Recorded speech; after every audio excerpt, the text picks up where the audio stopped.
2 notebooks on deep learning, and the aim of those notebooks is actually to reproduce what I have done in my paper and what Andrew has shown you. So basically, in those 2 papers, we want to learn all the building blocks that we need to implement actually that network and also to train it.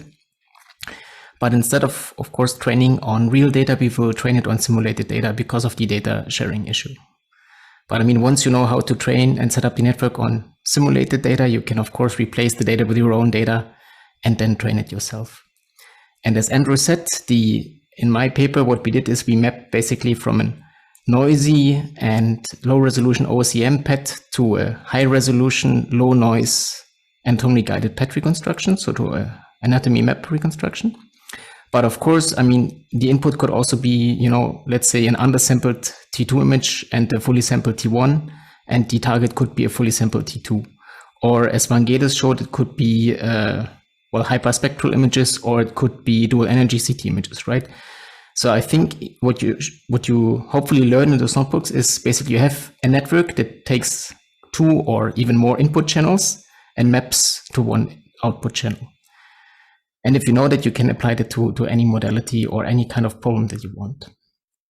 Okay, before we get started, the important thing is if you want to do deep learning research, you need at the moment Nvidia Gpus. And fortunately, in the STFC cloud, we have servers that have Nvidia Gpus.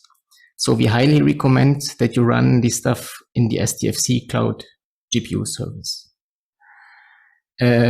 Moreover, the data that we will need in those notebooks is also already pre-downloaded on the service. So there is a path, it's here on HackMD, where all the data sets that we need is available or are available.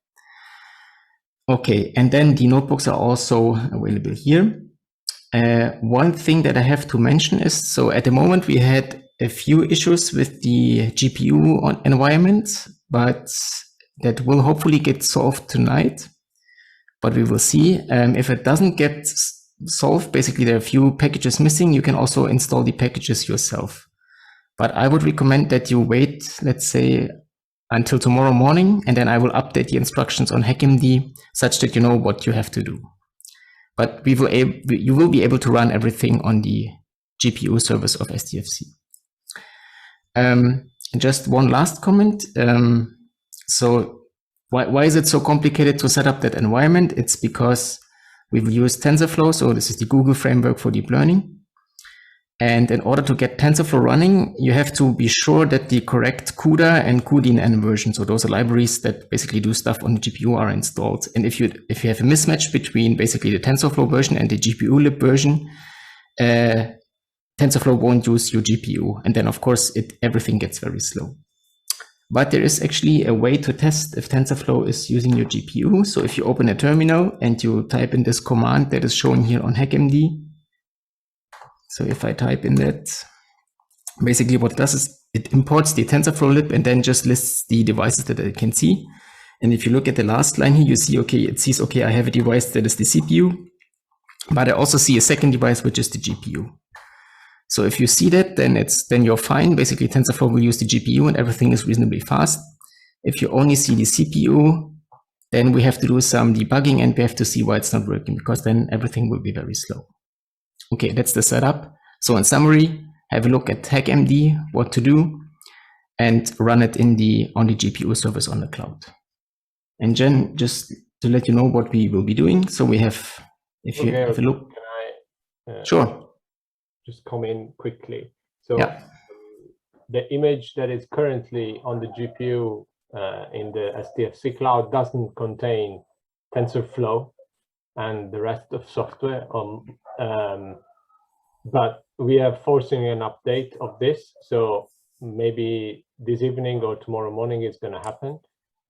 So basically, if you check if Python import TensorFlow, this line that you have down there works, then you know that the software is installed. Otherwise, you can, if you want to do it before the update is forced on the cloud, you can just follow the instruction from Georg. I think that's the easiest.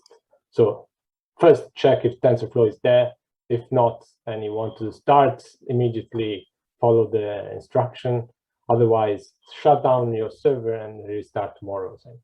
Yeah, but so I think the most important is that you continue to check the HackMD page. So we will continue to update the instructions here. So once you know the update is available for everyone, we will also update the instructions. Okay, and then so if you go to your, so the notebooks are on the FTFC cloud. So if you go into the PyAPetNet folder, and then there's a subfolder called notebooks, you see actually 5 notebooks, but we will only use the first 4 ones, so 00 to 03. So the first one is already open actually. So the first one just basically, again, explains what we want to do.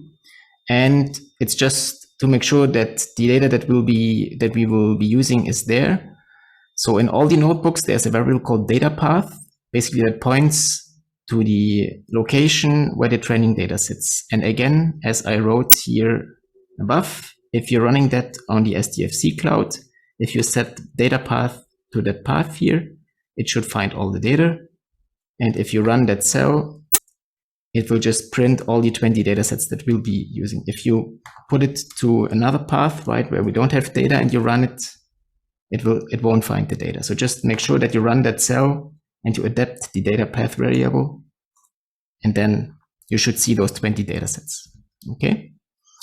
And then we have basically 2 tutorial notebooks. They are basically walkthrough notebooks. So you can just execute all the cells. You don't have to program anything, and they will just explain some core concepts to you.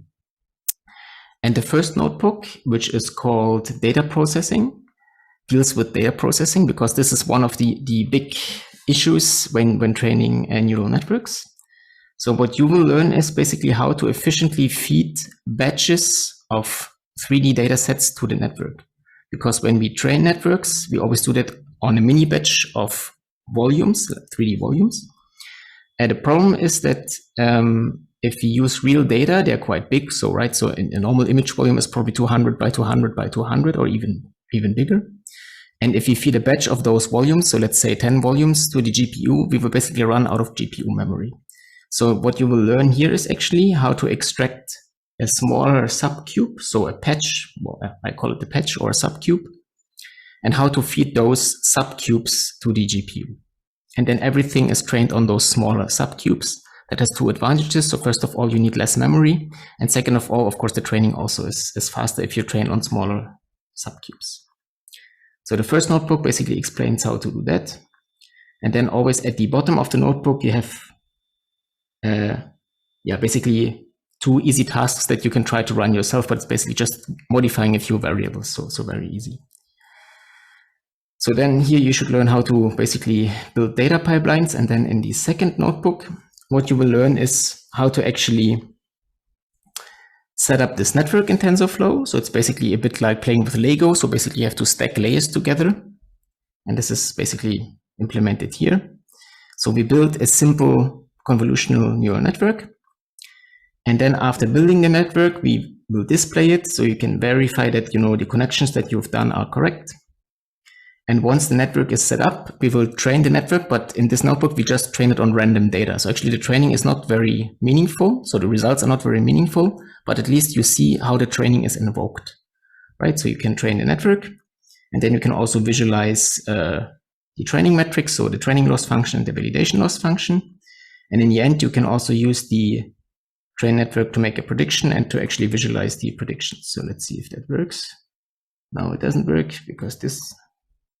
okay, so because it's another kernel is running, but if you run that, you will see it.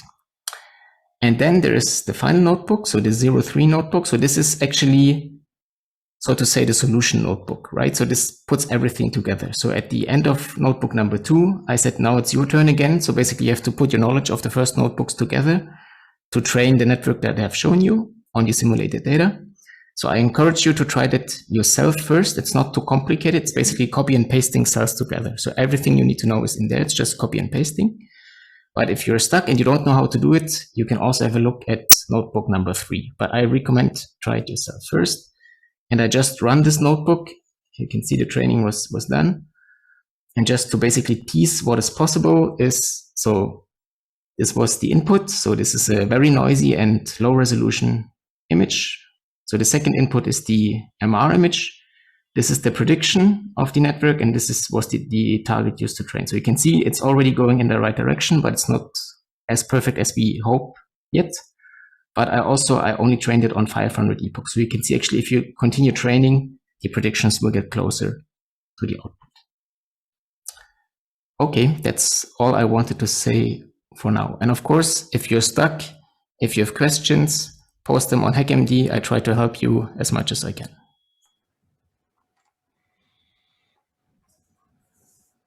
All right. Thank you, Georg. Any questions that people want to ask now, either to Andrew or to Georg or to both?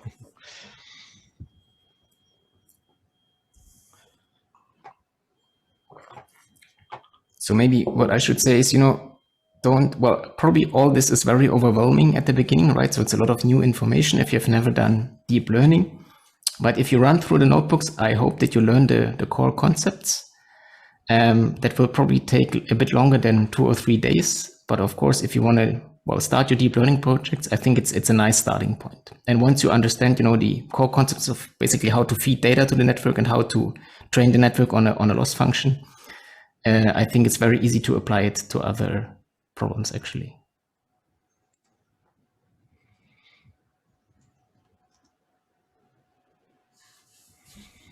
Yeah. This was a condensed version of the supporting material that you have on HackMD. Obviously, go through that a bit more leisurely, and then you can also ask questions about the things that Chris, we have one question in the chat from Maura, and the question is, how do you decide how many layers you need? That's an excellent question. It's trial and error. So basically what you usually do is you train networks with different number of layers and features, and then you see which one performs best, right? It's the same. You can also have different architectures, right? So I basically just have a simple stack of convolutional layers, but you can try units or gun networks or whatever. Of course, there's sometimes some intuition what works better or not, but usually, especially when we talk about number of layers and number of kernels, usually that's very heuristic. It's usually trying different networks and monitoring the validation loss to see basically which one performs best. And then, of course, if you have multiple networks that perform in a similar way, usually you pick the ones that has less parameters, right? But yeah, it's usually very heuristic.